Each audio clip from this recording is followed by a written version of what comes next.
എല്ലാവരിൽ നിന്നും വ്യത്യസ്തമായി എൻ്റെ കുട്ടി ജീവിക്കണമെന്ന് ആഗ്രഹിക്കുക. അപ്പോൾ എന്താ വേണ്ടത്? വിദ്യാഭ്യാസത്തിൻ്റെ ലക്ഷ്യം ബുദ്ധി വളർച്ചയല്ല, വ്യക്തിത്വ വികാസമാണ്. അത് പാഠപുസ്തകങ്ങൾ അതിന് വളരെ പരിമിതമാണ്.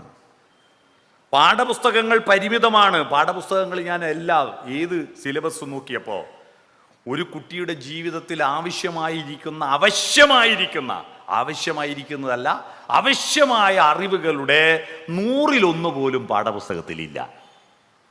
100-1 പോലും പാഠപുസ്തകത്തിലില്ല.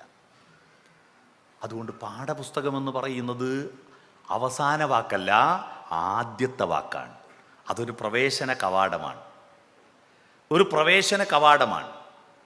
ആ പ്രവേശന കവാടത്തിലൂടെ ഈ പ്രപഞ്ചത്തിലേക്ക് അവനെ നോക്കിക്കാണാൻ പഠിപ്പിക്കണം. അതുകൊണ്ട് പാഠപുസ്തകത്തിൽ പരീക്ഷ എഴുതി മാർക്ക് വാങ്ങലല്ല എന്ന പരിമിതമായ ലക്ഷ്യം, ഫുൾ A+ എന്ന പരിമിതമായ ലക്ഷ്യത്തിലേക്ക് നമ്മുടെ കുട്ടികളുടെ ബുദ്ധിയെ തളച്ചിടരുത്. പരിമിതമായ ലക്ഷ്യമാണ് പലർക്കും. ഫുൾ A+, ഒരു ജോലി, തീർന്നു. അതാണോ ഒരു ജോലി? ഫുൾ A+, ഒരു വീട്, ഒരു കാറ്, ഇതാണോ ജീവിതം? ഇതെന്ത് ജീവിതമാണ്? അതിനപ്പുറത്ത് ഈ പ്രപഞ്ചത്തോളം വളരണ്ടേ നമ്മുടെ കുട്ടികൾ? അതിനുള്ള കഴിവ് നിങ്ങളുടെ ഉള്ളിലുണ്ട്, നിങ്ങളുടെ മക്കളുടെ ഉള്ളിലുണ്ട്.